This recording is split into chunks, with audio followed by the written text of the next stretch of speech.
Good evening, ladies and gentlemen. This is Brock Beard from LastCar.info, and welcome to Behind the Wall for our post-race show following the races at Richmond. The Toyota Owners 400 has just concluded, and pending post-race inspection, Kyle Larson will be your winner in a 1-2 sweep for Hendrick Motorsports on the birthday of the late, great Ricky Hendrick. Larson pulls off the victory ahead of Josh Berry, who gets his career-best second-place finish. His best performance yet in his relief driver role for multiple drivers, previously with Spire Motorsports and now with Hendrick Motorsports, and Berry finishing in a very close second spot. Much of the race dominated by yet another Hendrick car in William Byron. However, it was not meant to be, at least after a late race restart triggered by a spin by Tyler Reddick, whose car was very loose for most of the day, and the COTA winner was not as much of a factor in this race's outcome. We did have a late race restart. Christopher Bell gets into Byron, and Byron backs into the wall, finishes in the 24th spot, and was not at all a factor in the finish. This, of course, separate and apart from our battle for last place during the race here, which went almost the entire distance. Noah Gragson being unofficially your last place finisher of this particular race here, which would be actually the second last place finish of Gragson's career. He had one race as well for Colleague Racing last year, where he finished last in the Atlanta Spring Race. So a little bit of connections there along the way. On top of this, we have to certainly talk about Chandler Smith having a fantastic run out there, finishing unofficially in the 17th spot. So a great showing out of him, actually finishing ahead of both his Colleague Racing teammates in both AJ Allmendinger and Justin Haley. Allmendinger seemed to really be having a lot of problems with his car during this race and the bad handling out there. But Chandler Smith, after starting last in the 37-car field, clawed his way through the field, and really in the last sprint there, jumped into 20th spot and then gained a couple more spots there, ultimately finishing ahead of Ryan Preece, Harrison Burton, and the multiple penalized Denny Hamlin in the 20th spot there. No doubt is going to make Hamlin's podcast very interesting this week. Just looking at more of the way this race played out here. Ricky Stenhouse Jr., you got to feel bad for him after the fantastic start that he had to this race, running the mac and cheese paint scheme there on the number 47. Seemed like he had a fine, strong start. I think it was really going to be building some momentum going into the Bristol Dirt Race next week, knowing, of course, Stenhouse's pedigree in the World of Outlaws and other forms of dirt racing there. But in this case here, it was not meant to be. A brake bleeder issue in the right rear wheel. Again, kudos to Fox for actually showing much later in the race this particular issue there. Sent him behind the wall very abruptly around the time of the competition caution. Put him about 10 to 15 laps down. Around the same time as this, J.J. Yaley was dumped by Denny Hamlin into turn one, backed into the outside wall. As was also shown during the broadcast, we saw the damage sustained to the rear of the car. The body actually deformed and actually crumpled in a more traditional sense, something we did not see at all last year in the first year of the rollout of the next-gen car. So it's good to see some positive indicators from that. Hopefully we hear from J.J. Yaley and we find out about how much of that shock he felt versus incidents that he would have had in the 15 car last year. But regardless, despite what was expected, it also allowed the team to actually make some repairs and clear the crash clock in the process. J.J. Yaley actually able to get back out there and complete some more laps. And was really kind of just, minding his own business there. We didn't get a little revenge moment there between him and Denny Hamlin. Really, for most of the race, you had Yaley ahead of Stenhouse by about 5 or 6 laps. That advantage disappeared very much later in the race when Yaley had to make a green flag stop. The crew was having trouble apparently refueling the car and also clearing away a lot of the crumpled debris around the rear of the car there. Unfortunately, that ended up costing him so much time that by the time Yaley got back out there, he was only about a lap or so ahead of Ricky Stenhouse Jr. And we were setting up to have a pretty dramatic battle for last place in the final laps. Ultimately, Stenhouse did get onto the same lap as J.J. Yaley there along the way, and which was really exciting. And basically right at the moment that Stenhouse got around Yaley was when Noah Gragson hit the wall inside the final 100 laps, and Gragson's day was done. Serious damage to the upper and lower control arms behind the right front wheel after he collided with the outside wall, and that dropped him out of the race at the same time there. So kind of an interesting way that all shook out. First time the number 42 was finished last outside of Chip Ganassi Racing in quite a long time. The most recent last place finishes the 42 has had at Richmond were with Kyle Larson, and then most generally was with Matt Kenseth at, I believe it was Kansas in 2020, was the most recent time that we've seen the 42 finish last in a Cup Series points-paying race. So a bit of a different set of circumstances there for him. But Gragson, again, pending the results of post-race inspection, it would be his second last-place finish in a Cup Series points race and his first with Legacy Motor Club, and really would be the first last-place run for the Legacy Motor Club outside of Eric Jones' last-place run in the non-points Busch Light Clash at the Coliseum to begin this year. So unfortunately a short day for him. Really, Gragson, I think, still trying to get his feet under him this year with this effort. I think it's great that he got a full-time deal there. I think it was expected going into this year that there was going to be a bit more struggles there with that program versus the Gibbs entry that Ty Gibbs is going to be running in. Indeed, Ty Gibbs still got another top 10 out of this race, finishing in the 9th spot. I think really since Atlanta, Ty is kind of settled down into that ride a bit more and starting to get kind of more consistent finishes. We haven't seen him yet really contend for the lead as much, but I think he's still kind of that little bit of a distance ahead of Gragson at the moment.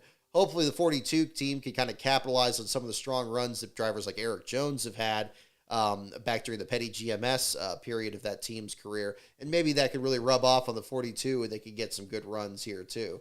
I do think they're on the right track. I thought that Gragson was going to have a good run at COTA last week before he was involved in one of those many late race altercations, but turned out to not be the case for him that time around there. But in your unofficial results, Noah Gragson, again, with his second last place, finishes first with the number 42. Next last being J.J. Yaley, who was just passed by Stenhouse right before the Gragson incident, as I mentioned. Cody Ware finishing in 34th spot, and Anthony Alfredo making his first Cup Series start since the conclusion of his 2021 rookie campaign with Front Row Motorsports. This time around was at the back of the field there for most of the day, but the Live Fast Motorsports team does not finish in last place after a couple of difficult runs for B.J. McLeod here during the West Coast swing in particular. But this time around here finishing in the 33rd spot. However, Alfredo had a bit of struggles himself this weekend when he was running double duty with the Xfinity Series and ultimately finishing last in that race yesterday. We'll certainly talk about that on tonight's show here as well. There we go. So let's see here. Kyle Larson, again, your winner over Josh Berry. Ross Chastain in the 3rd spot. Christopher Bell in 4th. And Kevin Harvick in 5th. Taking 6th was Michael McDowell, the front row team. Seems to be getting really bold with their pit strategy. We saw this at Fontana earlier this year, where they kind of stayed out at the end and tried to see if they could stretch the fuel a little bit further and try to work out some different strategy. In this case here, McDowell able to parlay that into a decent 6th place finish there for him. Of course, it was also talked about him having to muscle his way through a field as he did at COTA when he charged from about 24th to the 12th place finish from last week. Joey Logano in the 7th spot, Alex Bowman in 8th, and Ty Gibbs in 9th, and Brad Keselowski rounding out the top 10 there in the number 6 car there. So some fine runs for a number of drivers there in that group. But again, I think there's a lot of drivers very impressed by here. Again, it was good to see both the good runs out of Ty Gibbs and especially Chandler Smith there in his Cup debut. And again, congratulations to Chandler on now scoring his first Xfinity Series win yesterday at this exact same track. So I think a fantastic weekend to kickstart the rest of his 2023 campaign here for him. First time we've seen the number 13 car out on the track in some time. We did see Chandler attempt the Daytona 500 this year, but unfortunately both he and Austin Hill missed the cut after the dual races there. First time we've seen the number 13 entry with Smith on the Cup Series side since the 500. I'm not sure what their future schedule is this year, but undoubtedly it looks like Colleague Racing looking to either try to get a third entry in there or perhaps evaluate the progress of both the 16 and the 31 this year. I got to say, it's been a pretty disappointing year for both the other Colleague entries. Allmendinger, like I said, was very frustrated over the radio. I think the Racing Underdogs was tracking a lot of the stories from the 16 team pit there.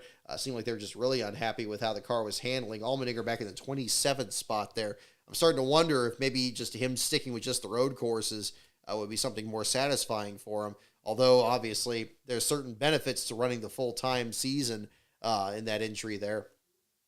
Maybe if it's something where if Chandler Smith works his way in there, and if Smith keeps up these great runs that he's been having, is it could be a situation where he would be able to position himself to kind of fill the oval track starts for Allmendinger, or would something else happen? Seems kind of early in the year to think about that, but I mean, undoubtedly, with these teams, we're always looking into the future as well. Is that going to be a possibility? I mean, who knows? That would be another thing to look at for sure. Other runs further back here, Ryan Preece seemed to have a bit of struggles on pit road, but still finishing in the 18th spot there. Still waiting for him to kind of find the right rhythm that we saw out of him back at the Busch Clash this year. I anticipate New Hampshire is probably going to be a track where he's going to be really one to watch there, especially given that Stewart-Haas racing in general has often had some good showings there. We had the modified series as part of the weekend here at Richmond there with the action there. Patrick Emmerling among the drivers competing in that series there on top of their obligations in the NASCAR's Top 3 series. But yeah, I think that's another one to certainly look at here at the same time. Disappointed that Eric Jones finished further back in the lineup there, back in 31st. So really kind of a rough day in general for the Legacy Motor Club group there. On top of Jimmy Johnson's first lap incident with Ty Dillon last week at COTA. It's been kind of a difficult stretch for him there. Nice paint schemes in this field, though, I will say. I loved Eric Jones' paint scheme with the Air Force Thunderbird scheme. I thought that looked really kind of something out of the 60s almost. Kind of looking back at some of those old cars that Petty Enterprises used to drive before they stuck with the Petty blue color. They would run kind of a white car with red or fluorescent numbers on it. Kind of felt like a throwback to that. We did see like a literal throwback to that last year at Darlington between back when it was Ty Dillon and Eric Jones on the team there. But I kind of liked the angle they had with that. And then, of course, you got to talk about Daniel Suarez and that beautiful Quaker State paint scheme. I'm so used to back when I was younger. And, think about Quaker State had that just plain green and white paint scheme there. It was very clean looking. I think it would really stand out even today. But a nice modern update on it. I know we've seen Quaker State a number of times in conjunction with the Menards paint schemes, or you think of Mark Martin or Casey Kane running it back during the last parts of the Car of Tomorrow era there. But a nice update there on the 99 car. I think it looked great on TV. I can't imagine what it looked like in person for sure. So hopefully that gets run a little bit more. So again, Kyle Larson, once the situation happened with William Byron, it seemed like Larson was pretty much set to go the rest of the way here. It reminded me a lot of Phoenix, for sure. I think, and I'm sure that was intentional with the aero package being what it is, although that was certainly different from Las Vegas, where we also saw Kyle Larson and William Byron dominating much of the event here. But unlike both of those races, Byron doesn't end up with a victory here, and Larson pulls off the win at this time here. Very interesting as well, with this, of course, coming after the rescinding of part of the penalty that Hendrick Motorsports had incurred after the Phoenix weekend there. The louvers penalty, as was documented during the broadcast itself, was scaled back, specifically the points penalty, whereas the crew chief suspensions and the fines were still in place. However, that has immediately leapfrogged pretty much all of the Hendrick Motorsports entries back into the higher parts of the point standings. Of course, Chase Elliott, since his injury that he's still looking to recover from there during the Las Vegas weekend, is certainly the big exception there. But the other three teams right back in the thick of it again and mixing it up in the top 16. And now you got two of their four teams that have now won races and essentially punched their ticket into the playoffs for the rest of this year. So we'll see how things kind of shake out from there. But yeah, I got to say, I mean, in general, I thought the Richmond races, I very much enjoyed them. I think both the Cup and Xfinity races, really. We saw a bit more cautions in the Cup race than the Xfinity race. I don't think that's the only measure of having a good race. I don't think you need to have a lot of good restarts. But kind of like we had a little bit more of the strategy up there. I think also in conjunction with this, I think it was great that they had Larry McReynolds back in the booth there. He of the being the crew chief, of course, that among his many accomplishments was Brett Bodine's famous short pitting at North Wilkesboro in 1990 that allowed him to pull off that victory. And that, of course, being chronicled quite well by NASCAR Man History on the video that he produced here on YouTube. But I think that really kind of made the experience of this race a lot more satisfying than even last year. I enjoyed Denny Hamlin kind of working his way through the pack last year when he pulled off the victory. But this time around, it felt like it wasn't really as much of a surprise. It felt like the booth was a bit more engaged in what was happening. And that was good to see. And Mike Joy and Larry McReynolds have always had a great dynamic off each other, obviously being two of the three big parts back when Darrell Waltrip was in the booth there too. And I think this was a well-timed venture for that. I think this was the race that you really had to pay attention to these different strategies and how they were going to work out. I felt like they were kind of at loose ends last year with a group that they had at the time. So I felt engaged during this one. I thought that it was very competitive. Yes, I mean, also really, I think much like Coda to an extent, we also had a very long race. I mean, you got to see the weather conditions change and it was starting to get dark. Of course, it kind of got to the point where the end of this race kind of looked like the beginning of a Richmond race that would start at dusk and finish at night. So that was something to kind of see there at the same time. But I think that was really generally a good kind of turnaround there at the exact same time. But I thought generally the Cup race was good. I thought, that we didn't have a lot of attrition back there, but it was interesting tracking. I mean, some of these races, especially the last place battles here, are going to be in a situation where it could go the entire distance. We've seen a lot of Richmond races, both with this car and really with the Gen 6 car and even further back, where it's settled very much later in the race and you have drivers that just don't fall out, or maybe you only have one or two retirees from the race. It's very different from, say, a super speedway if you have a big wreck at the beginning, or a short track or something where a pileup can happen pretty easily. I think this race it felt it was very enjoyable, and I think it was well deserved by Larson. It would have been nice to see if Byron could have stayed up there and mixed it up with him, or if Truex could keep his run going there, kind of turn around his season as well. But that's, with these restarts and with things playing out the way they do, I think that's, you're inevitably going to have somebody that's going to end up on the short end of the stick there, one way or the other. So I think there's some positives to certainly glean from the Cup Series broadcast. And, honestly, I didn't even think it was the most obnoxious broadcast they've had either. I'm sure, I don't know if I was just tuning out more of it or what, but I mean, it felt fine. It felt more competent to me, and I felt more enjoyable to me. So I don't know if that was everybody else's experience, but that was certainly that at the same time. But again, congratulations to Kyle Larson, pending the results of post-race inspection, and we'll certainly find out what's going on from there at the same time. We'll talk about the Xfinity race and the Truck Series race tonight. We also got, we'll do the trivia deal here a little bit later tonight, and I got something for show and tell here at the same time. I appreciate you guys bearing with me this past weekend as well. As I mentioned during the Truck Series race, our Roku unit that we use for watching the races up here was fried on Saturday morning. I was watching the Xfinity race on my computer, so at least still had access to it. But I wanted to kind of switch that out before the Truck Series race. Ultimately kind of curtailed our Truck Series coverage a little bit, which I guess at the end of the day was pretty much cleared up pretty quickly because Chad Chastain fell out of the race as quickly as he did. It's unfortunate when you still have these standalone races at the same time. It's really helpful to watch those live in particular because you really don't always have full access to the scanner at the same time, and that was certainly the case for this Truck Series one, which was a little disappointing since it was conjunction weekend with IndyCar. And I don't know how IndyCar works out their scanner deal there with that, but I guess it's somewhat different because they didn't have access to the team live timing and scoring from that event as we did during Richmond for both Xfinity and Cup. But the articles for both the Xfinity and the Truck Series races, I got those finished later last night, and they were posted early this morning. So those are already available, discussing both Chad Chastain in the Truck Series race and Anthony Alfredo on the Xfinity Series side. We'll talk about those races as well here. So let's jump right into the Xfinity race.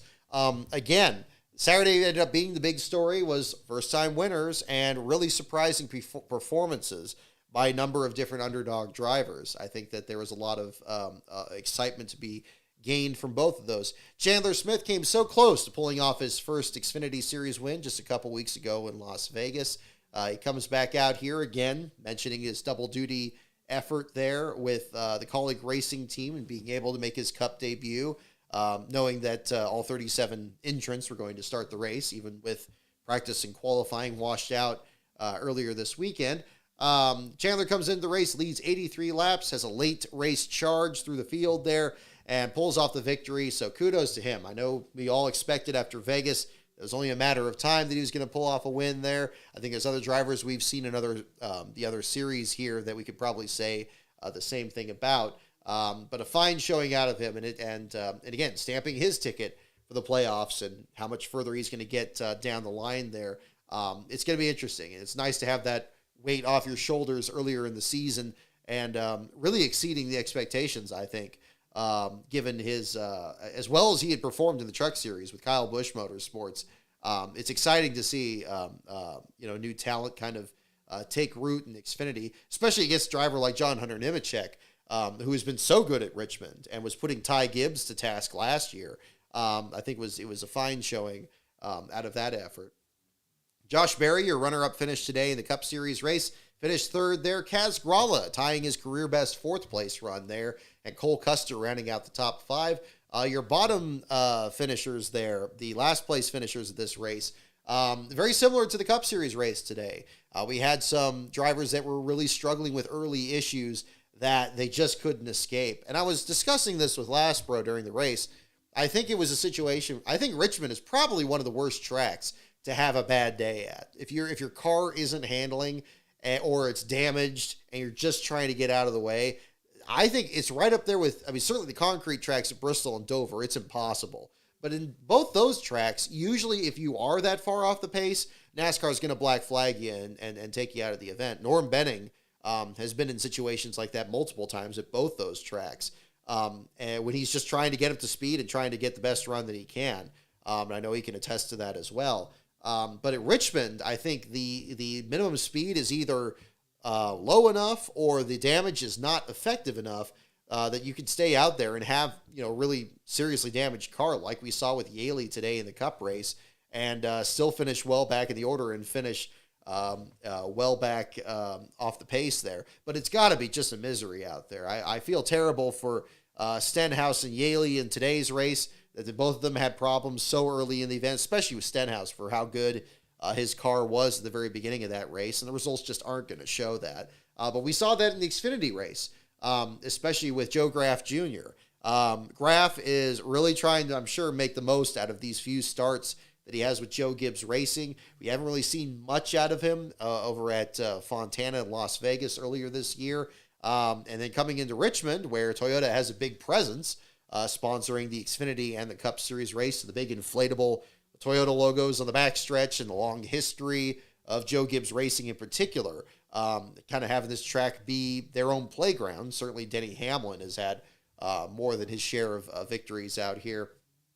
But Graf, right from the start, had a little bit of a scuffle there with Cole Custer, put him in the wall, had a flat tire, and from there, the car was just an absolute nightmare the entire rest of the race. He had multiple pit road penalties, apparently many of these from running the lower line coming down pit road, which I guess really messes with the timing and scoring there, at least from what the team was describing it. And just running in last place or near last place for most of this event there. Other drivers that were towards the back there, Mason Maggio started in last, Garrett Smithley, other drivers towards the back of the field there. Really it was a matter of if it was going to be Graf just finishing the race maybe 10, 15 laps down and everybody finishing under power. We did have other drivers that had struggles there along the way. Gray Galding spent an extended time on pit road. I believe he briefly took the last place spot from Graf, and it kind of went back and forth there a little bit. SS Greenlight in general seemed like they were having all kinds of mechanical issues going on during this particular race. But ultimately, it was settled about lap 145. Anthony Alfredo was running down the backstretch, running inside the top 20, as he has pretty much every race this season. He's finished in the top 20 in every race but Daytona, and even there, he was 23rd. And, super speedways, who knows what can happen there. Whatever the technical support angle of, his ride with BJ McLeod's team, they've certainly been able to capitalize on it and get some good runs out there. He's been at least as competitive as Anthony was when he was driving for Our Motorsports in the 23 team that they're not fielding this year. But Anthony looked like he was going to have another good run, at least trying to get a good finish. And then apparently some catastrophic brake failure happened, stuffed him into the outside wall. They pulled down pit road. He was very upset on the radio. There was that other quote that I did mention on Twitter there at the same time. I really do still think it may have been Anthony there that was, really frustrated about like just parking the car and, getting out of it. I don't think that it was the driver yelling at the crew. What I sensed in that situation was it was probably a situation where people were closing off the gates to go into the garage area. There was a situation in the Cup Series race today, since we had the onboard cameras, when Ricky Stenhouse, for example, went behind the wall. The gate to the garage area was actually closed. A lot of times it's just wide open. Somebody goes behind the wall, they just kind of roll in there, and they can go in there and get repairs done or anything. I sensed that maybe the situation was that gate was closed and he was just sitting there and maybe getting more frustrated there. It's like, look, what the heck are we doing? It could have been somebody else on the crew just as well. I'll give him certainly the benefit of the doubt. But you certainly, whoever it was, you can't blame them for being frustrated in that situation, especially in a race like that where you have no attrition. You're going to be in last place. You probably could have got another top 20 run, and now things are kind of more difficult. For your upcoming races there. At least they have a couple weeks till they come back at Martinsville to potentially piece another car together and get something going that they could have a good show on the next short track race there. Of course, the Xfinity Series not being part of the Bristol Dirt Weekend, at least at the moment here. But definitely, a situation there with the number 78 team falling out of the race there about halfway through. Ultimately did turn out to be the only driver that fell out of the Cup Series or the Xfinity Series race, similar to Noah Gregson's there with, of course, the DVP after pulling behind the wall in that case there. But yeah, I kind of, Richmond, I think, has a very similar setup to Phoenix. Phoenix has a lot of those gates too that kind of direct people in different ways. And you have to kind of take long roundabout paths to kind of get it from one point to another in the infield there. Very surprised at Richmond, though, that they actually closed those gates for cars to get to the garage area. Seems like they have plenty of garage entrances, and I don't know if some are just not used as often or what, but it was definitely a bit of an issue even in the Cup Series race today. I don't think it added too much to the delay that Stenhouse had. I think, them trying to refill the thing with brake fluid and cap off the line and get the air out was going to be delay enough. That was going to be about 10 laps right there. But didn't help, I'm sure. But that's another thing to kind of look at there, too. But Anthony Alfredo, your last place finisher in the Xfinity Series race. Joe Graff Jr. gets next to last, still finishes 14 laps down to the race leaders there. Jeremy Clements stalled out late in the race there, finished 36th. Gray Galding in 35th. And Brennan Poole in his 100th Xfinity start, finishing in the 34th spot. Josh Williams back in the number 92, just outside the bottom five, finishing in 33rd. Some fine runs out of a number of drivers in this field here, mentioning other underdogs. First of all, Alex Labbe with his best performance since the Roval last fall. We expect him to certainly be good at the road courses, as he was when he was driving in relief of Josh Williams during his suspension last week at COTA.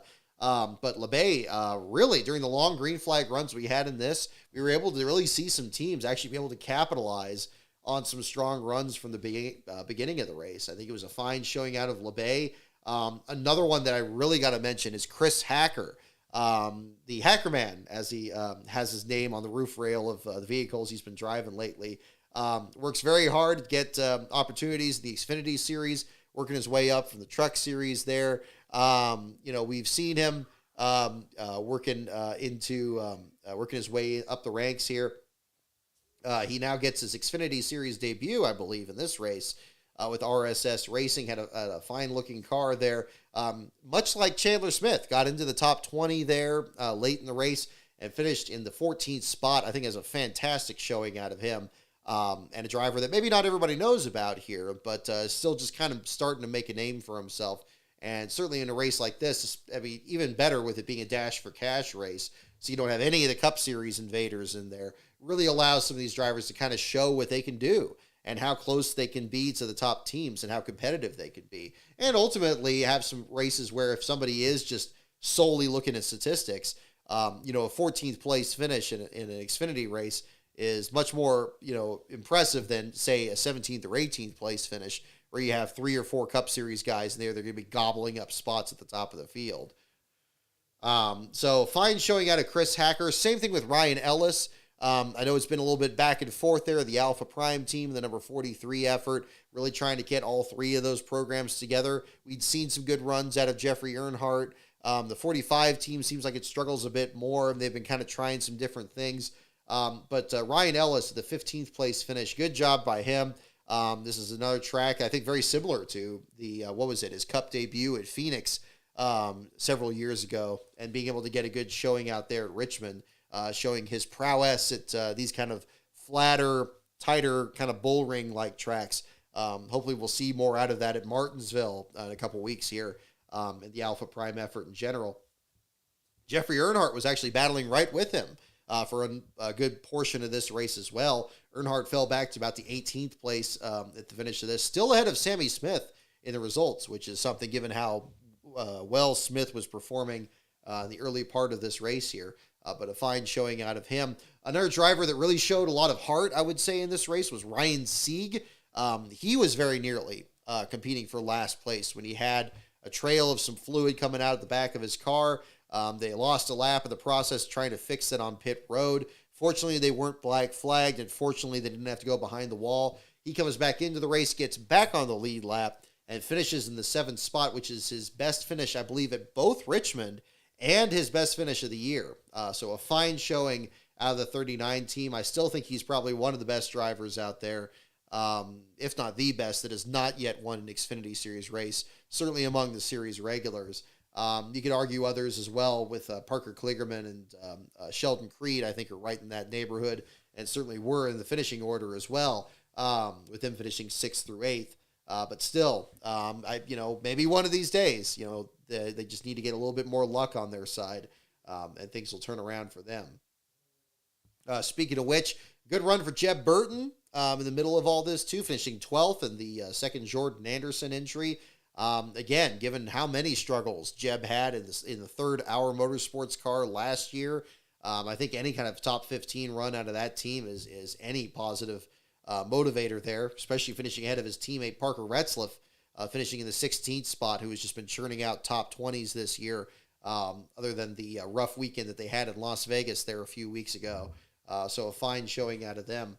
Riley Herbst led 27 laps, gets scooped out of the lead, finishes back in the 23rd spot there. Brandon Jones as well, 24 laps led, back in 21st. Saw a lot of drivers that were contending for the lead that wouldn't be guaranteed a good finish. And I think that little bit of unpredictability really added to this race in general. Lots of clean green flag racing and a few incidents along the way, certainly, especially towards the later stages. But I think ultimately, again, combined with the Cup race, I think those who were at the track there for Richmond certainly got their money's worth from this weekend there. So a fine showing out of a lot of these drivers at the same time there. Let's see here. So we certainly got to talk about the Truck Series race. And before we go into anything on the Truck Series race, gotta say, again, Dean Thompson, the most important news from the weekend, at least certainly on the Truck Series side. Dean Thompson was checked and released from a local hospital late last night. Kudos to Bob Pockris for posting the message of this. This was, I believe, word was posted about 11 o'clock local time, about 9 o'clock here. Last Car headquarters last night. Very scary accident and a very unnecessary accident, unfortunately, at the very end of this. Not only one that spoiled a very good run that Thompson was having in a season where, again, he's been very emotional and just wanting to capitalize on this performance and put the frustrations he had last year when he was very nearly, easily, the Last Car Truck Series champion last year with the Nice Motorsports effort. Trying to get some good runs out there. We've seen him up there from time to time. It was heartbreaking to see him involved in that accident and made all the more worse by the pileup that ensued back there. Matt Mills did, there was that collision between Mills and Thompson that first really kind of accelerated that wreck there on the front straightaway. But Mills did say that his brakes went to the floor at the worst possible time there. There was a lot of smoke. It was very hard to see the 5. He also had shade that was over that part of the track by this phase of the race, since it happened very late in the day as well. You had the smoke off of Thompson's truck. You had other trucks that were going through the grass, so you kicked up clouds of grass. I mean, I'd have no doubt that it was very hard for Mills to see, or any of the drivers that were trailing the field, to see exactly what was happening. But yeah, the accident there at that point there, very brutal for both those drivers, both of them getting out of their trucks and having to kind of recuperate there on the apron. So certainly glad to hear Mills being discharged from the infield care center with the other drivers involved, and then Thompson, of course, from the local hospital after he was transported by ambulance. Yeah, certainly a sobering experience there, certainly during that race in particular. The other drivers involved in it, of course, were Trey Hutchins and Armani Williams. Armani Williams is still very, very new to the Truck Series, to NASCAR's top 3 series in general. Made his debut last year, I believe, at Gateway, and stands out. Actually, also races for a good cause as well. If memory serves, I believe he's the first driver that's been diagnosed with autism to be racing in NASCAR. So bringing attention to that cause and the efforts through there. Of course, NASCAR has had a long history of that, working with Autism Speaks. Hermie Sadler's advocacy as well has been part of that too. There's a lot of good with Armani Williams. I had a chance to speak with him at Phoenix last year when unfortunately he finished last after an early tangle with Keith McGee. But there was a situation in this one here where the tangle between him and Trey Hutchins, it seemed like either they were caught off guard or something, or I don't know what exactly the situation was, but that chain reaction there between Williams and Trey Hutchins, that I don't know if it was a situation with the truck. I don't know if it was a situation with the driver or whatever was going on in that case there. But unfortunately, it made that wreck a lot worse. Not just for the fact of the drivers being involved and really put all 4 of them into a pretty serious situation, but also tore up a lot of equipment for teams that really, can't really afford to do too much of that. G2G Racing, I know, has had different storylines come up here and there based on, well, obviously, including the feature that I did on them last year when they had all those struggles that they had at Sears Point. Questions about, how good of equipment they bring out to the track there at the same time. But still, I don't know if it was a situation where either his foot went to the floor or something like that. I never really heard what was going on with Williams on his side of it there, but it almost seemed like he was having the same problem as Mills there and got in the back of Hutchins. Hutchins, if memory serves as well, was involved in that very serious accident a couple years ago with Johnny Sauter, where Hutchins' truck broke down on the front straightaway at Charlotte. NASCAR didn't throw the caution, and you had a very serious pileup that could have been way more serious than even it turned out to be there at the same time. So there was that at the same time. So it's unfortunate these drivers got involved, these drivers and teams, just a mess in general. I know that, racing is a brutal sport in any sense, obviously. I mean, the dangers and the risks that these drivers and teams incur are not something for everybody, for sure. Unfortunately, sometimes a wreck happens or a situation there that, ends up involving a lot of drivers and teams that really, don't want to be in that situation. I hope for Hutchins' sake that he has another truck that he can piece together and try to get some runs here later this season, because we've seen him out there so infrequently, and he's had these couple of wrecks these couple of years. G2G, you notice with them, the truck that Armani was in, I believe was one of their old Toyotas from the Kyle Busch Motorsports Group. So it wasn't one of their newer models like they ran earlier this year, like Norm Benning's entry at Daytona or Akinori Ogata's at Atlanta there. So again, what's going on with the entries they have there. I was hearing a bit more on G2G's efforts from this year. Apparently, they're still setting stuff up with other drivers this year. So hopefully their inventory is doing well and their performances can continue to improve. But that's another thing it could be kind of a storyline to look at going forward. But really in that wreck in general, I mean, I feel bad for everybody that was involved in that, but especially Dean Thompson. I think that Daytona interview, I think, was quite revealing there of the the pressure that he puts on himself, and probably is felt by the drivers involved in that wreck or anybody else out there too. We just don't see as much of it on these broadcasts there. But certainly hoping that he can turn things around and get some good runs under him. I don't know what his plans are for the Bristol Dirt Race coming up this weekend. I'm sure we're going to hear more about that during this week, if it's going to be him or if it's going to be some other dirt track driver in there. Certainly Tricon Garage has had kind of a rotating cast of characters in their number one entry, which wasn't entered this week. But we'll see how that kind of shakes out at the exact same time there too. But yeah, so that ended up being kind of, it was kind of separate and apart from the last place battle. Chad Chastain backed up into the outside wall. I wasn't sure why Chastain still completed another 16 laps after he backed into the outside wall. I don't know if if the crash clock, he was trying to clear it. I assume that he cleared the clock if he ran that many laps. But I had a hard time breaking that down in the article because I didn't see it live, and B, we didn't have the timing and scoring available there. So unfortunately, I don't really have a whole lot of details on that. But it seems like he must have cleared the clock, still had handling problems, certainly from the rear end of the truck being pushed in.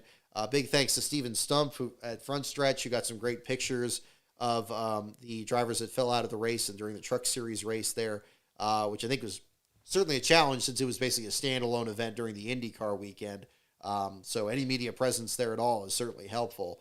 But Chad Chastain, being his first last place finish in the Truck Series, first last place run in NASCAR's Top 3 Series, and the first time the number 41 has finished last at Texas since the summer of 2000. I believe it was, was it Refner? I don't think it was Refner. Tolsma, it was one of those guys back then. I got to pull up the article there at the same time. It was Renfro. Okay, Randy Renfro there in the Ferris Concrete Dodge. So June 9th of 2000, the last time that we had the number 41 finish last in a Truck Series race at Texas. The 41's actually finished last more recently last year at Knoxville with Tyler Carpenter when he won that ride with the Nice Motorsports effort and put him in that one as well. We had that situation there. Keith McGee dropped out in the early laps as well with the vibration. Matt DiBenedetto had issues in practice and qualifying there, wasn't able to turn a lap. Heartbreaking as well for the two drivers that didn't even get to start the race too, to the point where they're not even on the finishing results here. Those being, of course, Tyler Hill as well as Caden Honeycutt. Both those drivers involved in separate practice incidents. They weren't able to get back out there. They didn't have backup trucks to enter the race. I know a costly deal there for driving all the way out to Texas and not even be able to turn any laps in competition and offset that cost. Very frustrating. Tyler Hill was looking to make his first start of the season, with him now sharing the 56 ride with his brother Timmy. Caden Honeycutt, I think is really just on the cusp of being like a really good mid-pack driver in the Truck Series. He had that fine showing at Phoenix last fall, when I believe he was driving for On Point Motorsports at the time. But them not even being in the field. A lot of real struggles here for small teams in the Truck Series race in particular there. But that's not to say that the news was all bad there for sure. You look through, we haven't even talked about the race winner, and believe me, we're going to get to that. But also I want to kind of mention on the same path here, Mason Massey finishing the 11th place spot there for the Riam brothers effort. Looked like he was running the same white truck that was having issues popping out of gear in these first couple of rounds of the season there, certainly at Vegas and I believe also at Atlanta, where Massey had a good finish in this one. Very helpful for that team. One of their best runs besides Mike Marlar's run at Eldora a couple years ago. Probably one of their best non-super speedway pavement runs for that program there. So that was good to see. At the same time there too, Jake Garcia gets into the top 5. Chase Purdy with a career best runner-up finish there for Kyle Busch Motorsports. And Ryan Vargas, and just his second or third Truck Series start there with the On Point Motorsports group, comes through and finishes the 8th spot and gets his first top 10 in trucks at the exact same track where he got his first top 10 in Xfinity back in 2020 when he was driving the TikTok car for JD Motorsports, and the great run he had there. I still think that was one of the most exciting finishes throughout a pack there of an Xfinity race in recent memory, when both Vargas and Tommy Joe Martins and the DGM guys were all scrapping for spots in the top 10 there at the very end of the race there. Right up there with Kyle Weatherman's run for Mike Harmon at Kentucky during that same season too.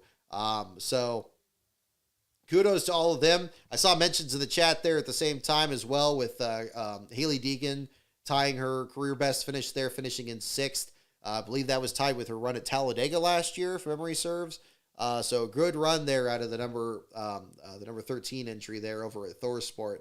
The fine showing for a number of these teams out there. But all of this, of course, overshadowed by what happened at the very end of the race there. And I know people have very differing opinions on this, depending on your opinions of the race winner itself. This race, much like the Cup Series race today, was dominated by a completely different driver in Nick Sanchez. And Nick Sanchez showed already tremendous amounts of potential last year when he was driving his first few starts in Xfinity, running those races for Big Machine Racing. I believe it was in Texas last year where he made his way through a big wreck on the back straightaway and survived to get a decent finish out of that. They came out at Las Vegas and had another good run out there, the number 48 car out there. And this on top of going for the ARCA championship at the time. Now, this year, in the Rev Racing effort there and getting that number 2 truck out there, he's seemingly been a factor in pretty much every race this season. And in this race here, looked destined to get his first ever Truck Series victory. Dominated this race thoroughly. Nobody else was even in the same zip code as him for most of this event there. Led 168 of the 172 laps of this race. Just a remarkable. Which is also something given how treacherous that track looked and how intense the racing was throughout the field there. I thought the Truck Series field put on a fine show out there, in spite of the fact that Texas has been so much of a minefield, especially for the Cup Series. What we saw last year for the Cup Series race there was just terrible, and the All-Star race was terrible as well last year. But this one here, I mean, you had some incidents, you had some minor incidents. Of course, you had the very serious accident with Dean Thompson.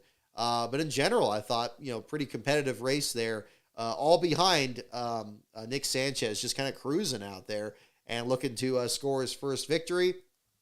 But how many times do we have it here? You have a late race restart, and when you have those restarts, just about anything can happen. And especially when you have drivers in the mix that, like Sanchez, have not yet scored their first victory. Enter Carson Hocevar, who in 2020, I would say, during that COVID-affected season, was probably one of the bright spots of that year. A very pleasant distraction from everything that was going on that year. I think between Carson Hocevar in the Truck Series, when he was still driving an unsponsored truck for Nice Motorsports there, the number 42, I think his runs were great storylines that year, as well as the ones I mentioned in the Xfinity Series side, between, again, Ryan Vargas at JD Motorsports, and the Mike Harmon racing duo of Bailey Curry and Kyle Weatherman at the time. And then, some Cup Series drivers, really, not just the fact that Kevin Harvick and Denny Hamlin were dominating, but you also had some other good drivers that were in the mix there too. Even guys like Ryan Preece trying to avoid finishing last after a terrible stretch of races for that program at the same time. But I think that Hocevar was really, I think he endeared himself to a lot of people, myself included, in these many close calls that he had. But I think for some people, that certainly changed last year with some of the more aggressive races that he was involved in, certainly the wreck at IRP, where I believe he was involved in the wreck with Colby Howard that took him out. And that even though it was a situation where Howard wasn't even in the playoffs and they were going for the lead. Other races where he's been called out by other drivers. Ryan Preece was very vocal in, complaining about how Hocevar was racing people. But, again, and it feels like Hocevar had made a lot more than just those 58 starts, because it feels like the saga of him trying to get that first win has been going on forever. When in reality, it's just been these last couple of seasons. So I do feel like Hocevar, in some sense, has a lot of people that are fans of him. They like him wearing the silly hats and, seeming very, gregarious, very kind of humble. But at the exact same time, you have a situation where you have people that are like, well, this guy, he's not mature enough to win a race. He's getting in a lot of these ridiculous situations. And unfortunately, or fortunately, I think both sides were served in the finish that happened at Texas. If you're somebody that's not a fan of Hocevar, You can look at the contact that he had with Nick Sanchez and say, oh, well, look, he's just really rough. He's over the top. And, of course, his first win was going to happen wrecking somebody else. If you're on the other side of that, you can say, well, look, Nick Sanchez was pretty out of control. Hocevar is trying to go for his first win, and whatever the circumstances, it's good to see him pull off the victory. I'm sure Hocevar would have much rather his first win not happened under those circumstances. Of course, he's a protege of Johnny Benson, who famously back in 2002 didn't want to win a race by wrecking somebody. In Martinsville in the fall of 2002, Johnny Benson had been in the sport since 1996 in the Cup Series, had not won a race yet, was getting over 200 something starts, had been injured earlier in the 2002 season, much like Hocevar was last year. But he had a situation where he could have dumped Kurt Busch and beat him at Martinsville, and he didn't do it, and he ultimately lost to Busch, and Busch won that race after starting, I think, 36th in the field. He came right through the field in that. It's a very interesting race, too. But Johnny Benson got second in that one and said, look, I didn't want to wreck the guy. I didn't want to have to do that. And then a couple weeks later, Benson won his first race and ultimately his only Cup race at Rockingham, as documented in Johnny in the Fast White Car on the video there. And he didn't have to wreck anybody to do that. He had a long green flag run there, fuel mileage race there, kind of worked out between him and Mark Martin. And he pulled off the win. He was able to celebrate it. And there was that. So that was probably in the back of Hocevar's mind when this race was coming down to the end of it there. I don't really think that, now at the same time, coming as close as he's come to winning a race and having these happen in a much shorter period of time than Johnny Benson's career, and I guess the aggression of these new drivers out there, which of course is still big news today, especially after what we saw at COTA a couple weeks ago, or last week rather. I still think that, he would have rather not been involved in a wreck to have to wreck somebody to take the win. But I do think that in the circumstances that occurred in this one here, I think it was just out of control in front of him. And I think it's too much to ask that he was going to back off or something, especially on the last lap of the race, especially when he has any chance of pulling off the victory, not knowing if like his mentor, that one win was going to be the only win he'd have in his entire career. Maybe he wasn't going to win another race at some point. And we don't know that about Hocevar even now. How is this going to change things in the Bristol Dirt Race next week or things going forward? We don't know. Is he going to go off and win 3 in a row or how is this going to affect his aggression? I think that's going to be the interesting thing to track, whether you're more of a fan of his or whether you're more of a detractor of his. I think that's the important thing to really look at here. But I think when it came down to the end of that, and you got Zane Smith and Nick Sanchez, Zane, being the defending series champion, just being just ridiculously fast in the title sponsor, the race sponsor's truck, the Speedy Cash sponsoring him, just like they sponsored the race itself there. They were putting on a good show, and they were running side by side. And like Andy Belmont said in Rise of the Field Fillers, you got people that are going to catch up, and they're going to be right on you. And if you're just a little bit out of control, or if you miss the corner or something, they're going to be right on you. And Nick Sanchez pulled off an incredible save. And it would have been amazing if he had been able to not only save that truck, but still be able to hold off Zane Smith and pull off the victory there. Unfortunately, just wasn't meant to be. There were just too many trucks and too close of a spot there. The 2-truck breaks loose, gets off into the grass there. He didn't have to get into the grass if you want to be really strict about this. He didn't have to get into the grass to be in that particular situation, but he did, and he paid the price for it there. And luckily, he wasn't injured. Luckily, it wasn't anything serious there. But that the moment that he got back on the track, he was not running as fast in that instant as Carson Hocevar was. And the difference in that was Hocevar bumping the back of Sanchez's truck and hooking him up the track there.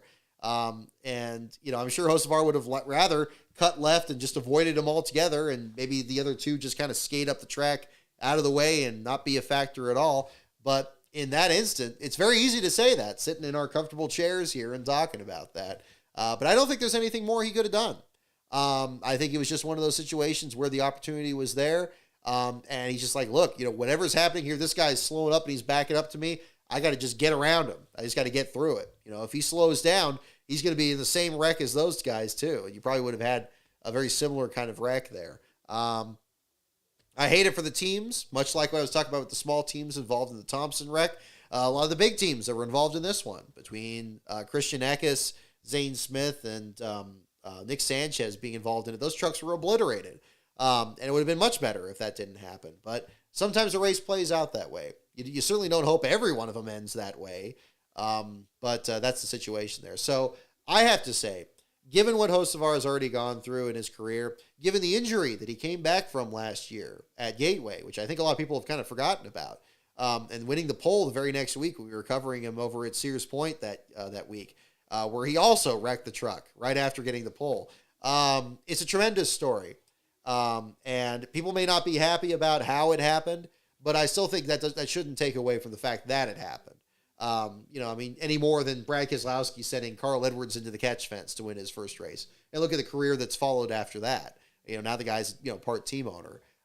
So I'll be interested to see what's going to happen the rest of this year for Hocevar. He's obviously punched his ticket in the playoffs, so there's going to be that. Is he going to score any other wins between now and then to kind of improve his seeding? Is there going to be, some kind of rivalry there between him or Sanchez or Zane Smith? I'm not sure. But I do think that it's only going to be a matter of time until Nick Sanchez wins, just like it was for Chandler Smith this weekend, and him pulling off his first Xfinity win. So I think that's a positive thing to glean from that too. So 3 very physical races in very different senses there between the Texas race and the 2 other events there at Richmond, and competitive and some hair-raising moments there at the same time. But the important thing is Dean Thompson's released from the hospital, which is fantastic. Hopefully we see him again running the Bristol Dirt Race this weekend. I'm sure that's going to be decided pretty soon here, but we'll certainly find out along the way there too. I think really a pretty thorough weekend of action there between the top 3 series.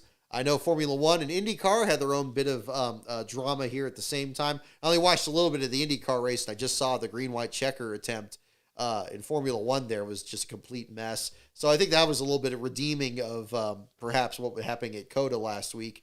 But that's about all I saw from those races, so I don't really have too much to add on the discussion from those events there at the same time. And of course, if you guys have any questions or anything from the races here this weekend that I haven't talked about yet, we'll certainly get into that too. Let me catch up on the Super Chats here at the same time. Thank you so much again, everyone, for tuning in here. The first Super Chat here we had on this.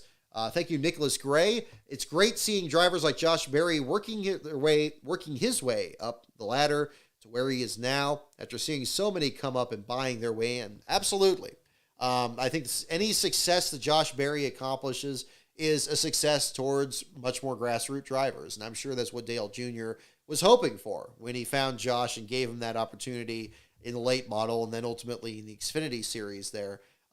That's great for him. And I think he's getting a lot more attention. I think he was overlooked, frankly, in the playoffs last year in the Xfinity series, even though his JR Motorsports teammates were in the same mix there to go against Ty Gibbs in the championship for. He's kind of a snake in the grass. He's had some good runs at tracks that maybe you wouldn't expect a short tracker to run well at. He's won? He's won twice at Las Vegas already, hasn't he? It's tremendous what he's done. And this opportunity with Chase Elliott, as much as it's a difficult one, with Chase Elliott being the sport's most popular driver and now being out of the sport here for more than a month, not sure exactly what the timeline is on that still. Josh has now had a top 10 finish and now a runner-up finish here in just very short order. I think it's tremendous, and I think anything that gets him more attention, is going to be the attention much more of drivers that work their way up. As well, you guys noticed, I'm wearing the Alan Kulwicki jacket today.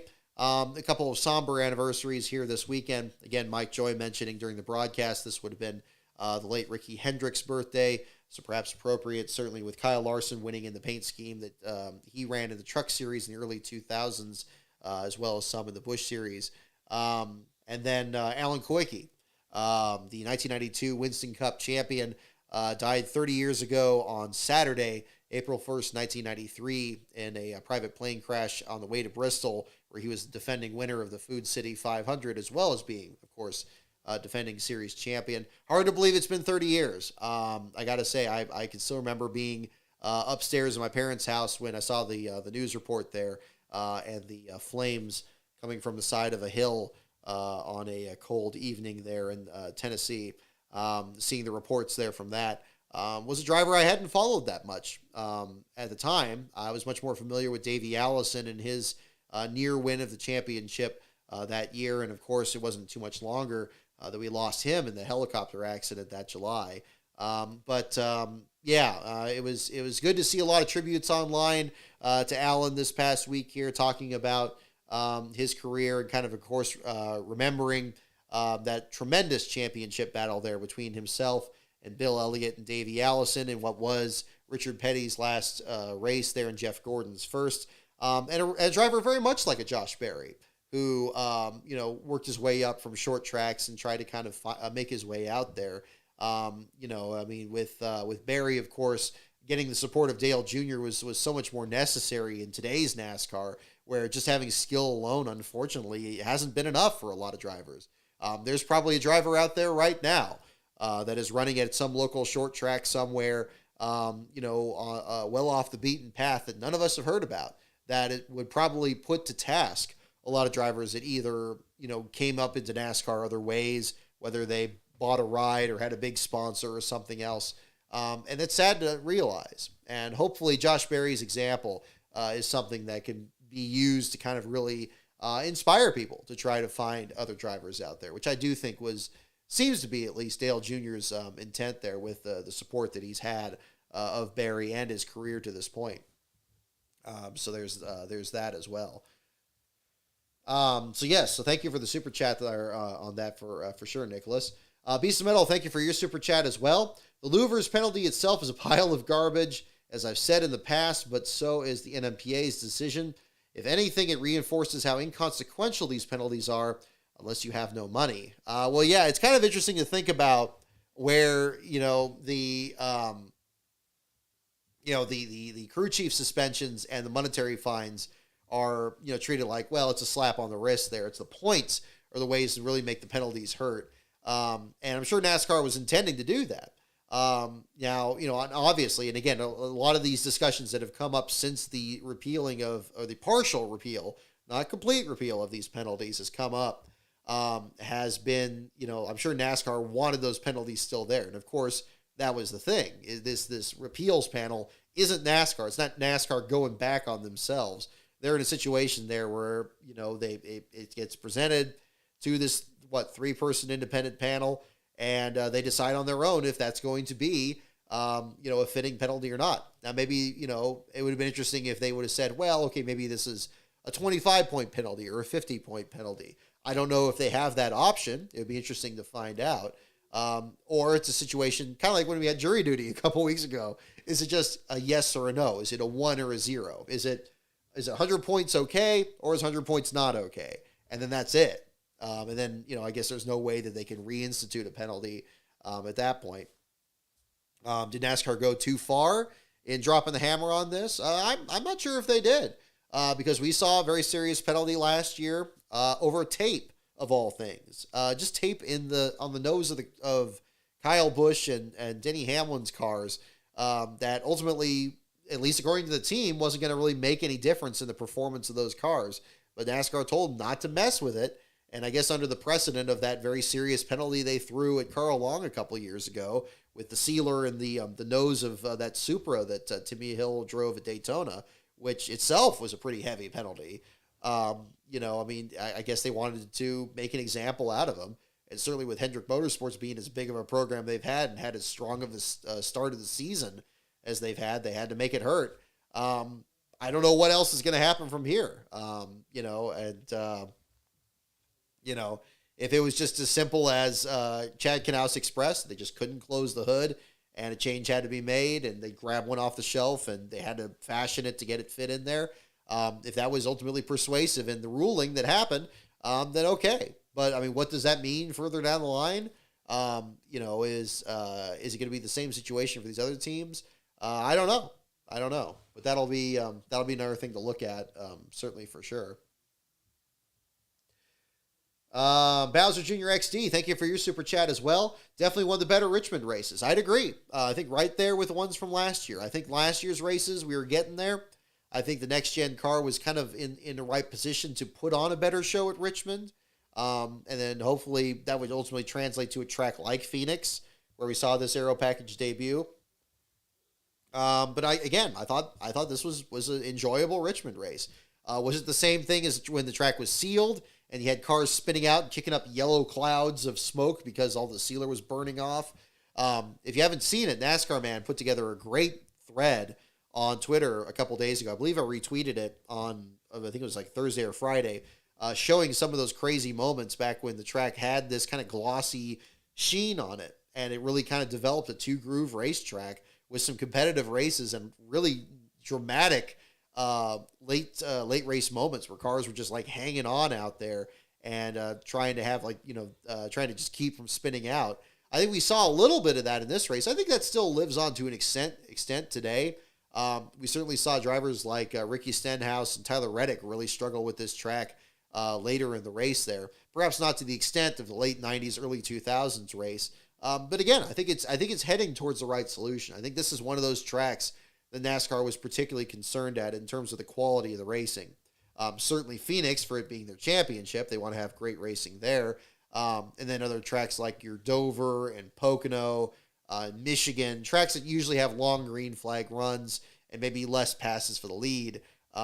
Those are ones I'm sure they're looking at too. Not all of those are going to be running this package, of course, because this is much more for short tracks and road courses, but still going to be something to kind of look at going forward there too. And thank you as well for Rick there? Thank you for the super chat as well. Love the jacket. Thank you very much. I'm glad you approve for sure. I definitely wanted to make sure to wear it on the show this evening with the anniversary this past week there for Alan.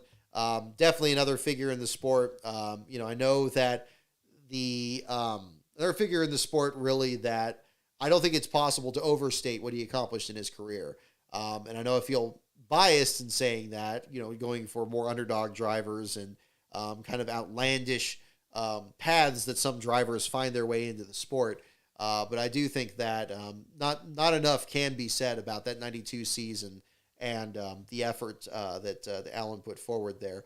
I think if you're interested in much more about Alan, I think that there's a lot of great material on it. Not just watching the race itself, which I think by itself is already fantastic, but you got Rick Houston's book, NASCAR's Greatest Race, when he goes into that race, as well as David Poole's A Race with Destiny. Those are both fantastic books covering that race there too. So if you're looking for a couple things to add to your bookshelf there, those would definitely be ones I would recommend that both chronicle that event quite well for people that were there, in that sense as well too, to kind of experience that race firsthand and, really kind of bring that to life. So there's that too. Yeah, Charles Peterson expecting a similar tribute to Davey. Yeah, exactly. Same thing. It was nice that they did, the tribute to Joey Gase ran at Talladega. What was that, last year? Oh, no, it was a couple years ago now. Where he ran the 28 car, both Xfinity and Cup, and it had kind of that throwback. And of course, the link there between Joey Gase and Davey Allison, the organ donor story there that kind of connects both of them there. Of course, Gase very outspoken on the cause of organ donation there at the same time. Definitely another one of those stories that kind of defines some of these other drivers in the circuit there at the same time. But yeah. Let's see here. So we'll do some trivia here next. I have something for show and tell here. Let me get everything set up here at the same time. I just want to check my notes here to make sure I got all the discussion points I wanted to kind of bring up here at the same time. Yeah, the penalty rescinded. A couple of points that I haven't brought up since the Phoenix weekend here. This is a bit of old news here, but we'll go ahead and jump into that too. I really appreciate that Bob Pockrass added extra detail into the rim failures that we saw at Phoenix, specifically the one that Eric Almirola had on the front straightaway there. I had been very concerned about the failure modality of where a rim gets pulled off of the tire, and then just a metal piece of the rim, like a hoop, kind of gets stuck underneath the rim. We saw this again from Corey LaJoie at Phoenix in 2022, and from Justin Haley in the 2022 Daytona 500. Pockrass illustrating the point that when the wheel is left loose, that can lead to a situation where the tire and the rim become separated. We don't always see that, because sometimes we see the whole wheel come off, but perhaps where it's either, I guess, partially on, or it doesn't entirely, it's just kind of a vibration instead. It can result in that happening. So I'm glad to get some extra context on that. So, because my concern, of course, was, is there a weakness in the rims that's causing the rim to fail, and that even if the wheel is fully secure, that the rim would fail in that way and cause a wreck like that. It now seems, at least from the explanation we're getting, and again, I'd love to get more context on this to understand this, that again, if the wheel nut isn't fully tightened, and it's not a situation where the whole wheel and tire come off together, it can create, I guess there's a situation there where that inner rim of the wheel, or the inner part of that wheel there, just fails. It can't sustain the load of that, and then the wheel just rips off altogether, and you just got that one piece that's left there. So I'm glad to get more context on that, because that was definitely a concern I had really pretty much since the Daytona 500 last year, and I'm glad that was addressed. So I definitely want to make sure to address it on the show here, because I've discussed it a lot on here, and I've discussed it a lot on social media. And again, I'm glad this kind of information is now getting out, much like what we saw with the foam on Ty Gibbs' car in the Clash, to actually see these parts of the car and kind of understand them a lot better, because it allows all of us that follow the sport to be able to discuss it more competently. And, we certainly don't want to be spreading anything incorrect about what was going on with these cars. So I appreciated that too. The other note too, I don't think we ever mentioned on the show here, the excitement. We got the All-Star race at North Wilkesboro coming up here, and we saw that very emotional video that Kevin Harvick put out there, where he's going to be running the 29 car again. Just outstanding. I think they actually did a pretty decent job on the throwback scheme there. I think that unlike maybe some of the other throwback schemes where it's very hard to translate it onto the next gen car, with the numbers being moved forward and where the sponsors are and all that, I thought they did a decent job out of it. You got the Busch Light sponsorship there. It looks a little funky on there, but definitely cool to see. And I definitely have to keep in mind for people that didn't have the experience of seeing Harvick run the 29 at all. I mean, I had to kind of remind myself, it's really been a decade since he's even run the number at all with any sponsor. When he was driving for Richard Childress Racing before he went to Stewart-Haas in 2014 and won the championship. All those years that he run the 29 car, there's probably a whole group of fans that have come to age that never saw Harvick run the 29 car. And then in a whole group of those fans as well, who never saw him run the white number 29 car from back in 2001, as was discussed kind of in 500 days there. I know for them, that's going to be a tremendous experience. And I love that the Stewart-Haas website crashed because there were so many people that were ordering the merch and stuff like that. That's good to see. I think that, whatever the fan base is in NASCAR, and it's always changing.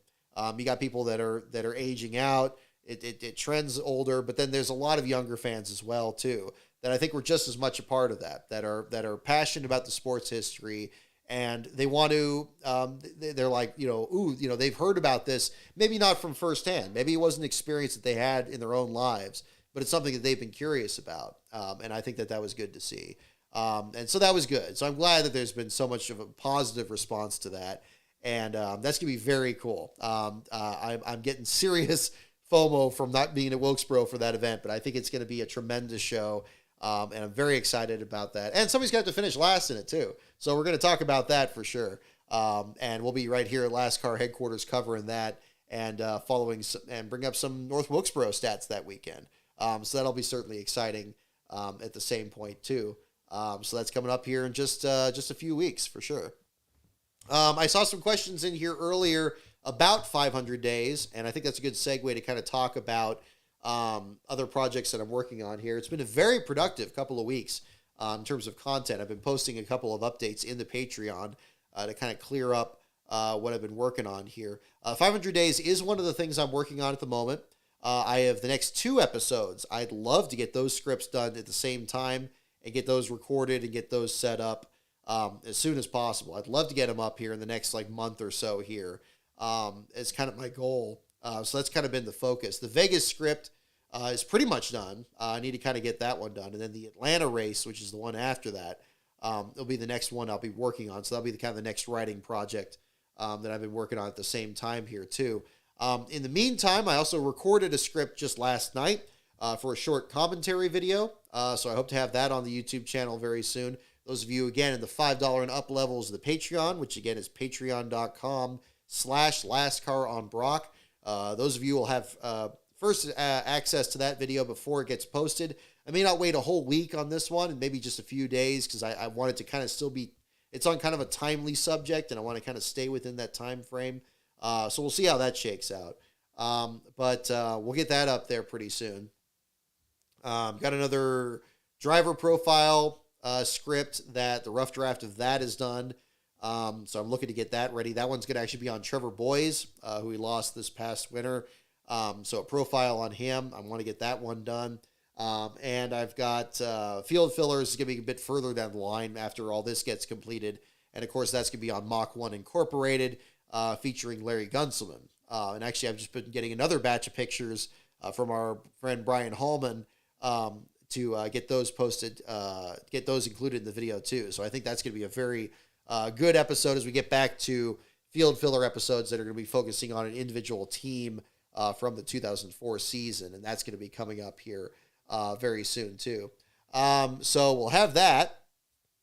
Let's see here. And let's see. Nothing really new on the book yet. We're getting past another time frame we're kind of working on here in terms of the cover design and getting the formatting done there. So the editor's been very helpful on that. So we're getting that moved along. Don't have release date set for that. Let's see.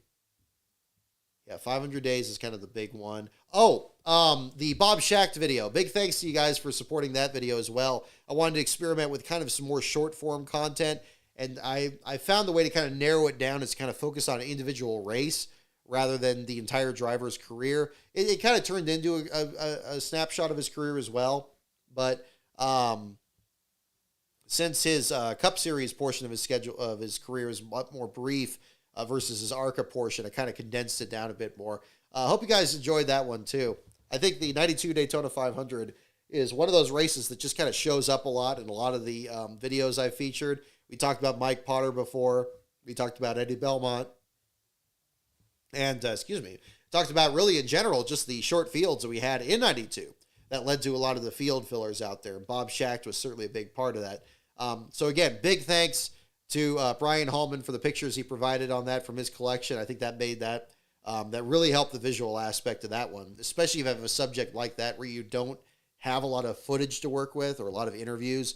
But in this one here, Kevin Schwartz as well did a fantastic job with his interview, a 7-part interview really, with Bob Schacht himself. So if you're interested in learning more about him after watching that video, I highly recommend checking out his interview series. It's linked in the description of that video as well.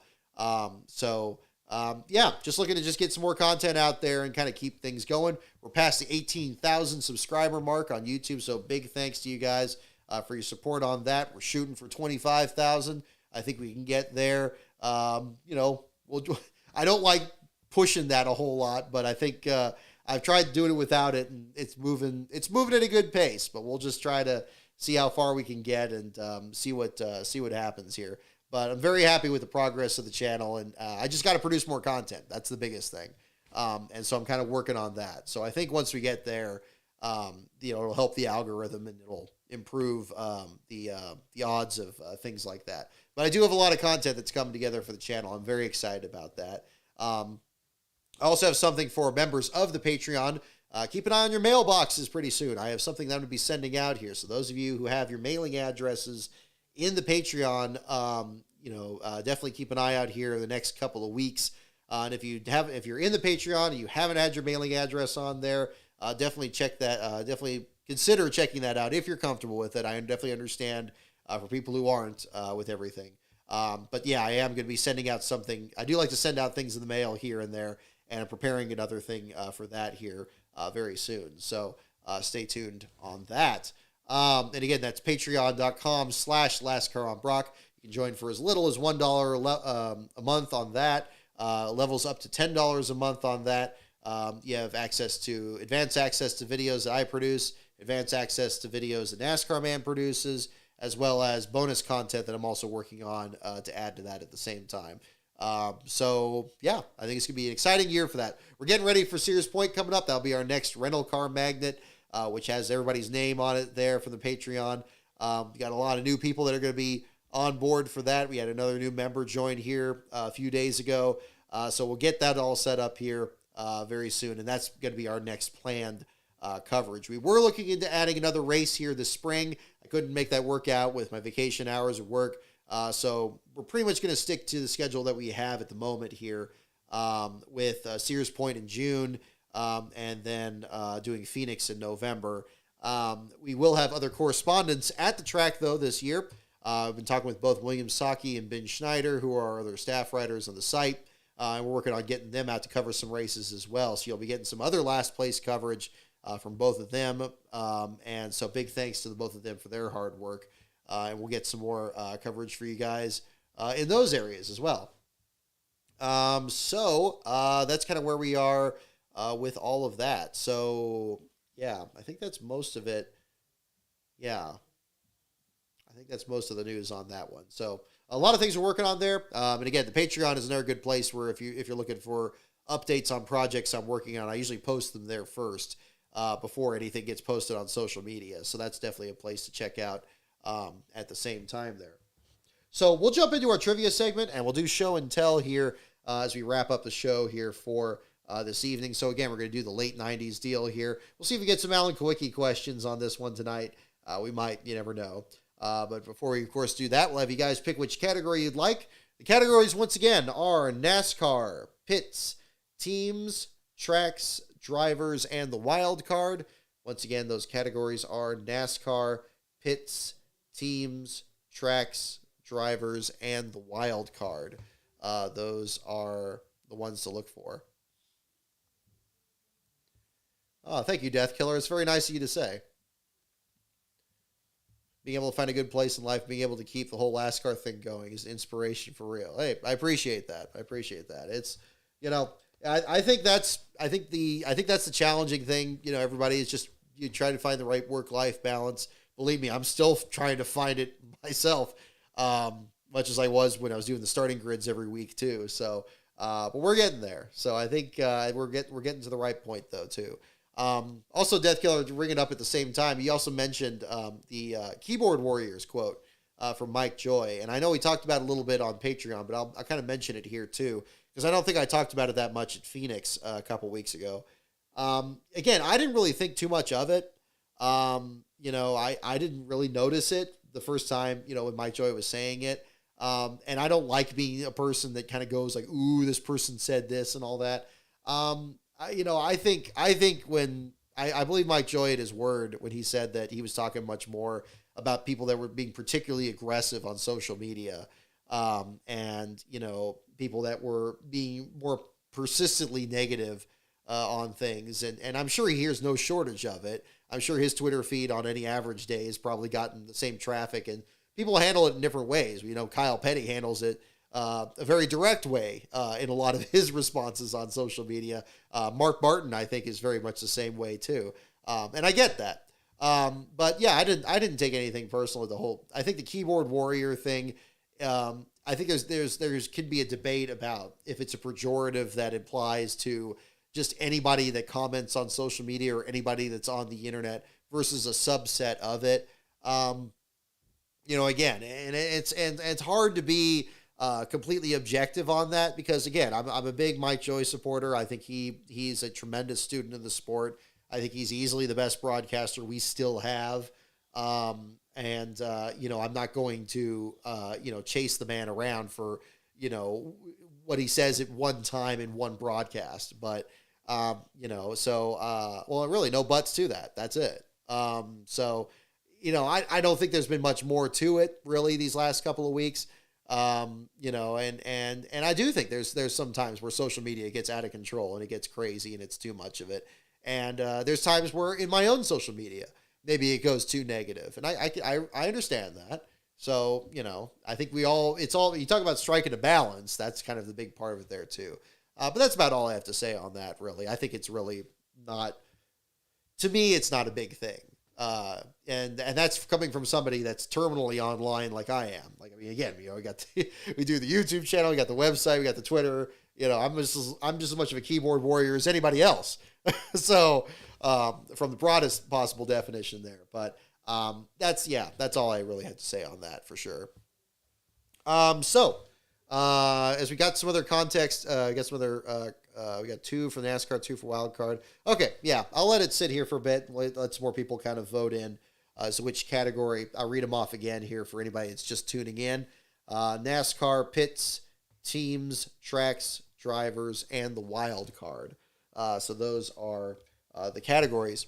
So for show and tell today, something I want to kind of show here at the same time. I want to bring out another 24th scale here. I just picked this one up recently. I didn't know that they made this one here, but I thought it was pretty hip. Another paint scheme that I've certainly enjoyed, and a little bit of NASCAR history, in fact, at the exact same time here too. So this one here, I want to kind of show here. There it is. Terry Labonte's 2006 Shifting Gears Tour number 44 car. The 2006 version of this, because at Chicagoland in 2006, Terry Labonte scored his final last place finish, I believe the 12th of his career, running this particular paint scheme there. Had an engine failure about halfway through. And so I definitely wanted to add this to the collection there. In the latter part of his career, of course, you think about this paint scheme when he ran the number 5 car for Hendrick for all those years. Ultimately, Kyle Busch took over driving that car in 2005, and Terry Labonte was going to scale back his career. He was going to retire. I talked about this a little bit in my retirement series video, that he originally ran, he was going to run a few races in 2005, a few in 2006, and then in 2006 at Texas Motor Speedway was going to be his last start. Now, ultimately, that did change because he ran for Go Fast Racing for a number of years in the 32 car. So many years, in fact, that Bobby Labonte, when he scaled back on his career, basically took over the ride for him. But in between that, the transition was running this number 44 car with the Kellogg's colors there and a throwback scheme with the throwback driver in there. A combination of the old Billy Hagan number, with which he won his first race at Darlington, as well as his first Cup championship in 1984. I just think this is a wonderful tribute that they did there to kind of combine these different eras of his career. Much later he had the deal there where he had the paint scheme there where it had like half of the Piedmont car and half the Kellogg's car. Unfortunately, NASCAR didn't let that run, but this one was able to run a few more times. But in 2006, he did score his last place finish in a points-paying race at Chicagoland running this paint scheme. So that's a little bit of NASCAR history there at the same time in the history of this particular paint scheme. So this is that one there as well. I did have it in 64 scale already because I had this from 2005. Basically the exact same paint scheme. Racing Champions in their last couple of years producing diecast produced these cars here. They only made about 5 or 6 different cars that year, including one of John Andretti's last cars he ran in the Cup Series when he drove for what was the A.J. Foyt team before the owner points got bought up there. He actually qualified for the 2005 500.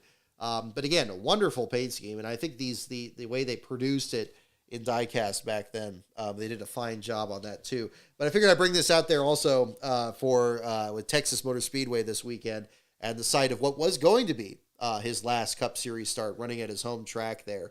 He ran a very different version of this scheme where it was like a dark red, and it kind of featured a lot of the moments from his career. Beautiful car. I don't know if they've ever produced it or not, but that was kind of another one to kind of look at the same time too. So that's a little bit of our show and tell here too. Actually, if I should show this at the same time, you can see You always think about the Richard Petty Fan Appreciation Tour logo, or Rusty Wallace's Last Call, or the Salute to You Tour that Mark Martin did before he ultimately ran many more races. Terry Labonte's was called the Shifting Gears Tour, and it's a Shifting Gears Lone Star style, and it had its own logo, and that's on this. It's this logo here. It's probably not going to show very well on camera, but it's this one right here above the Kellogg's logo. Yeah, it's probably not. Whoop. There we go. There we go. You got a little bit of the focus there, so you can see that at the same time. So yeah, so very, very hip there. So I thought that was pretty cool.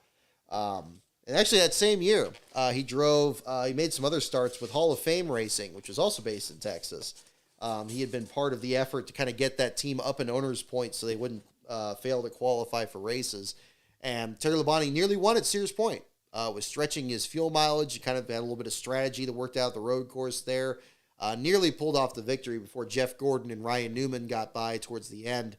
And Gordon pulled off the win there. But definitely an interesting driver in history. Hall of Fame caliber career for sure. And really the 44, I think, has always had great paint schemes, whether it was Kyle Petty's car, Buckshot Jones' car, or going back to Terry Labonte's.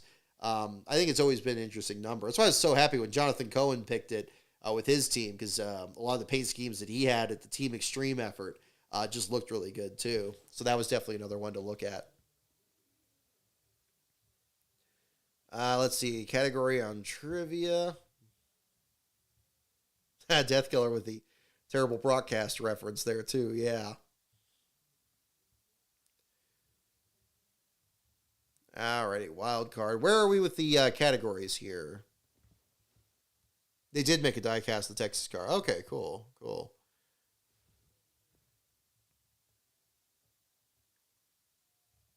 Let's see here. Are we still tied with the category? Definitely let me know here. I see the earlier comment there from Rick on the 2 NASCAR, 2 wildcard, 1 tracks.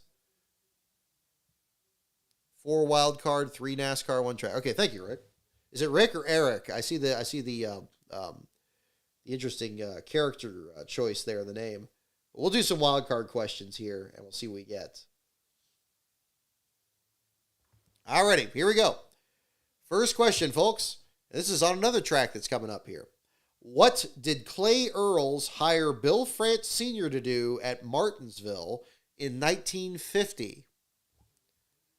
What did Clay Earls hire Bill France Sr. to do at Martinsville in 1950? We have a Tech is Complete announcement. Okay, well, let's go ahead and let's jump into that. Let's jump into that. Yes, indeed. Okay, there it is.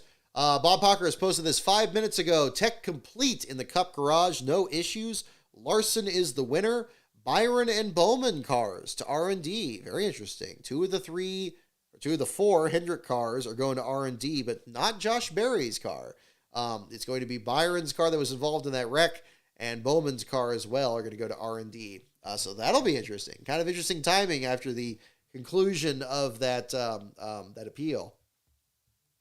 But that is the result. So yes, indeed, it will be a Kyle Larson. Congratulations to him for the win, and it will be an article on Noah Gragson here and the number 42 team for tonight. So expect that one later this evening. The question once again: what did Clay Earls hire Bill France Sr. to do at Martinsville in 1950? 1950.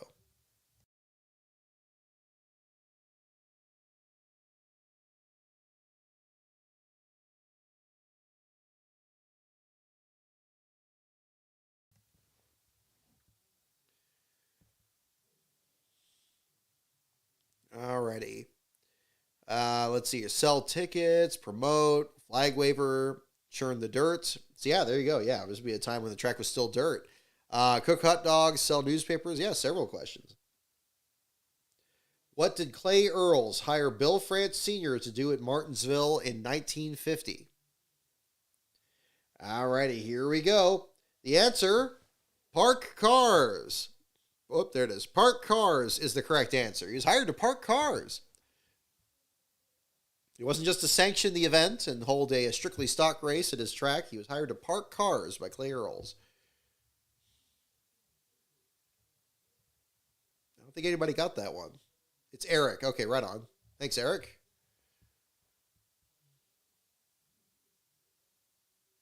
Alrighty. Okay, next question. Who was a mechanical engineering student in Florida when a racing career beckoned? Read that again.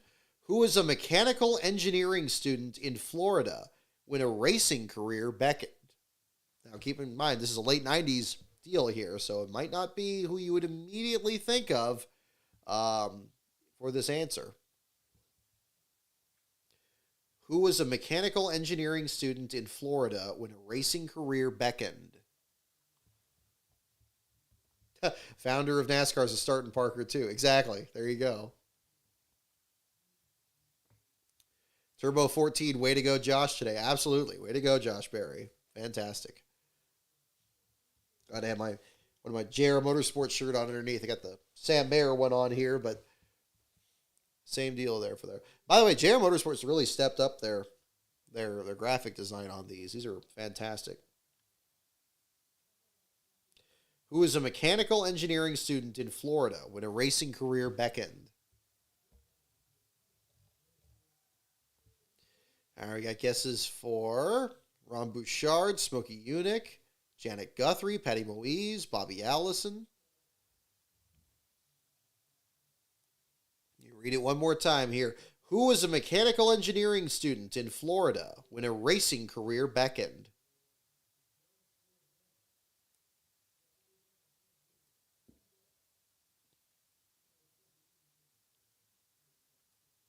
Got Benson, Kowicki. All right, here we go. The answer is Fireball Roberts. Fireball Roberts, Maserati 9. You got it. Anybody else get it? Fireball Roberts. Glenn Fireball Roberts is the correct answer. Yeah, that's interesting.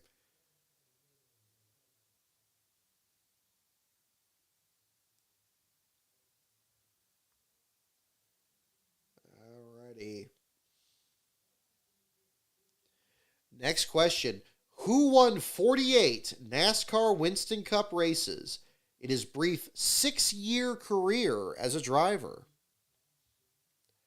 Who won 48 Winston Cup races in his brief 6-year career as a driver?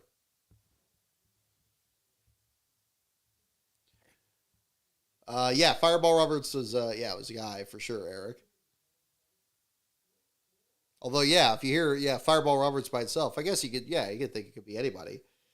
It's a great nickname, regardless. But yeah, Glenn was his original first name.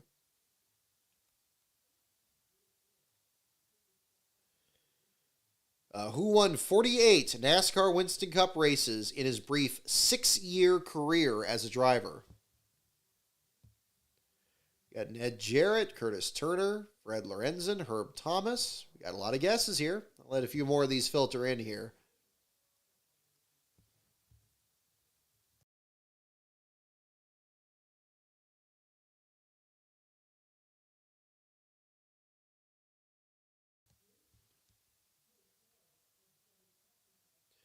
Who won 48 NASCAR Winston Cup races in his brief 6-year career as a driver? Fonnie Flock, Tim Flock. Okay, here we go.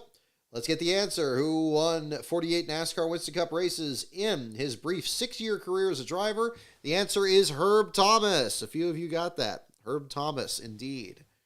Maserati 9. Beast of Metal looks like you were just ahead of Maserati 9 there. Charles Peterson Jr., you as well. And Eric, yep, you as well. Herb Thomas, indeed.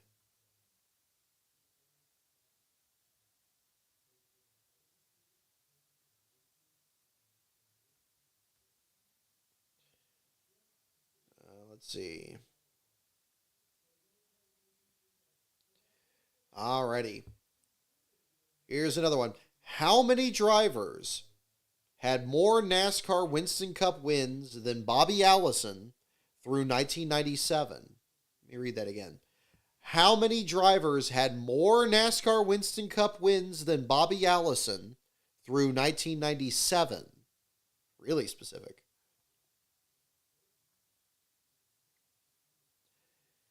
How many drivers had more NASCAR Winston Cup wins than Bobby Allison through 1997? How many? So we're looking for a number here. You don't have to say which drivers, but just think of the number.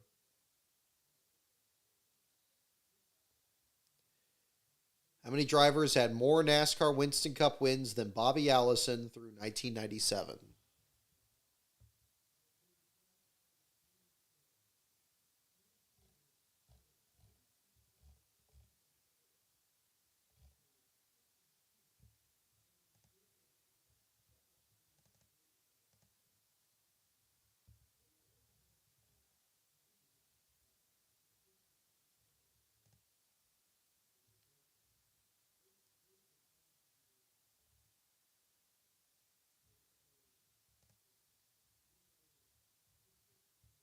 There you go.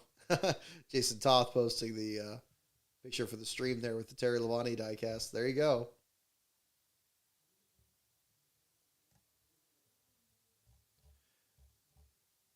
Alrighty.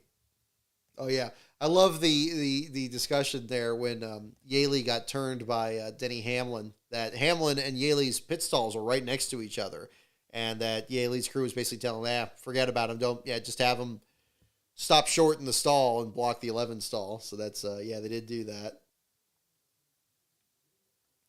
How many drivers had more NASCAR Winston Cup wins than Bobby Allison through 1997 is the question.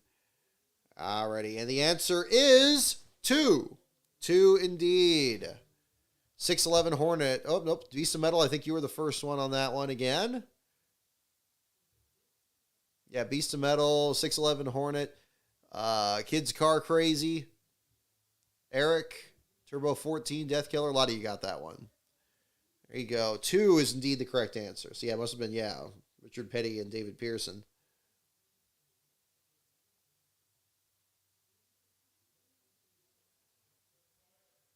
All right.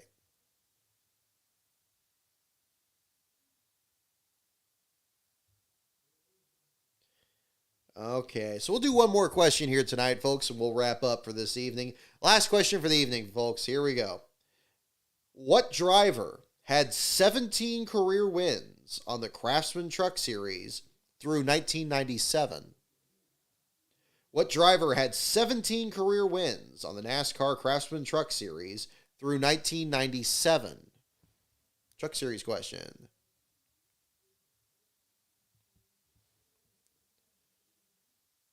What driver had 17 career wins on the NASCAR Craftsman Truck Series through 1997?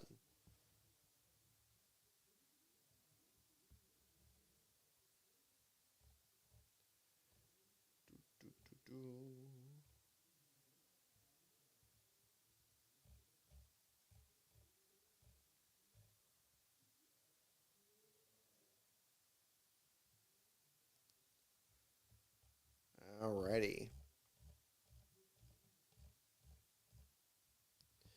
Okay, we got guesses for Hornaday and Skinner and Mike Bliss and Bobby Hamilton. The question once again, for those of you just wrap it up here, last question of the evening. What driver had 17 career wins on the NASCAR Craftsman Truck Series through 1997? Through 97. So the series started in 95.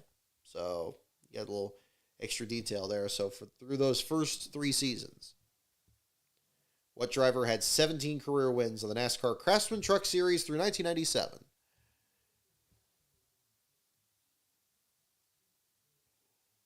Alrighty, here we go. And the answer indeed is Ron Hornaday. Ron Hornaday Jr. is indeed the correct answer. Kids Car Crazy, I think you were the first one on that one. And Jason Toth and Charles Peterson and 611 Hornet. Yeah, a lot of you got that one. Absolutely. So Ron Hornaday, 17 wins from 1995 through 1997. 97. So that is our last one for tonight. So thank you so much, everyone, for tuning in tonight. This will do it for the show tonight here. Our last place finisher, Noah Gregson, today just locked up the position with the clearing of technical inspection. And Kyle Larson, congratulations to him on the win earlier today in Richmond. For more, check out my Twitter feed at LastCarOnBrock. My Patreon is patreon.com/LastCarOnBrock. Be sure to subscribe to this channel if you haven't already, and check out my other videos on NASCAR history. More content is on the way. Our next show is going to be next Sunday. I guess it'll be Easter evening there, which will sum up our Cup Series and Truck Series action from the Bristol Dirt Race, the NASCAR Cookie Race, I believe it was last year, where the Truck Series broadcast crew got a little bit distracted. We'll see what new distractions are going to be a part of this weekend. Are we going to get multiple green-white checker restarts, or some kind of weird last lap spin where the two drivers don't get in a fight? We're going to find out pretty soon. So in the meantime, thank you everyone for tuning in. Thank you for your support, and I'll see you guys next week.